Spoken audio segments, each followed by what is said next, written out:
About weaknesses of the enemy. We've created items that will help us. Through quests, we've actually enlisted the help of a sorceress who will create a magical force field or a magical barrier. And we basically want to go at the very end of the act and kind of advance and obviously defeat this monster.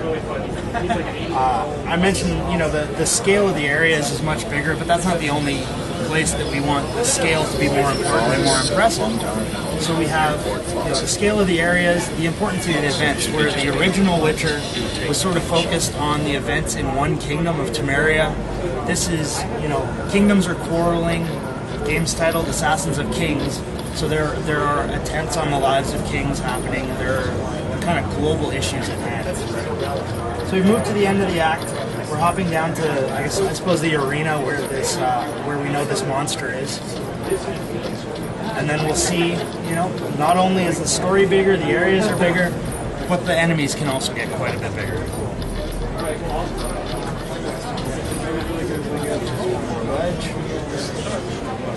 Whoa. So this is the Tented Drake. We'll try and charge it. He didn't like that too much. So obviously we have to be a bit more tactical about our attacks. In this case, we've learned that he's sick, so that's what these boils are on these tentacles.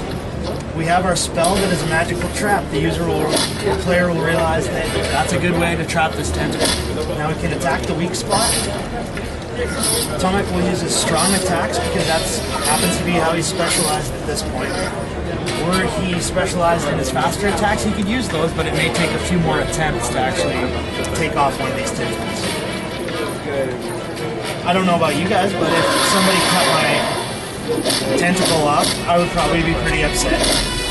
So he's going to go into a rage and start swinging his other tentacles around. Start knocking our bridge over. That'll be a cue to the player that, we're probably on the right path. Let's trap another one of these tentacles and hopefully not get in the way of that. 3 cheers for God mode. So we'll get this one out of here.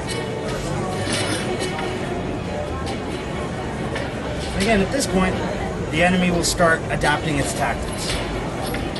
Well, it's still going to be mad, of course. Yeah, of course he's still going to be mad. So he'll go back into his rage. Make sure you stay out of the way of those.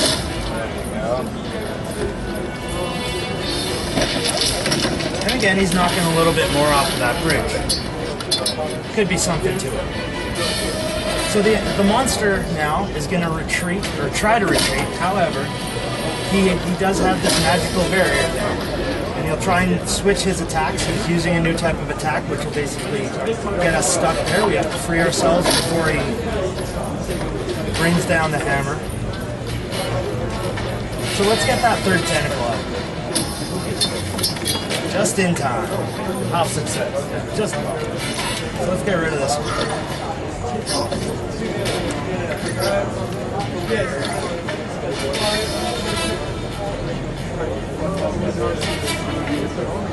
And that should do the trick.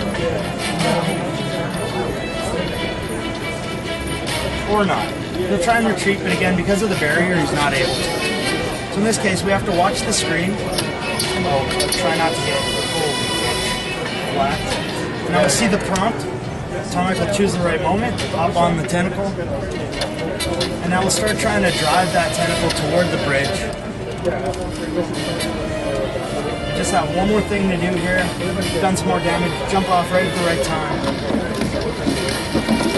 Bring the bridge coming down. Awesome.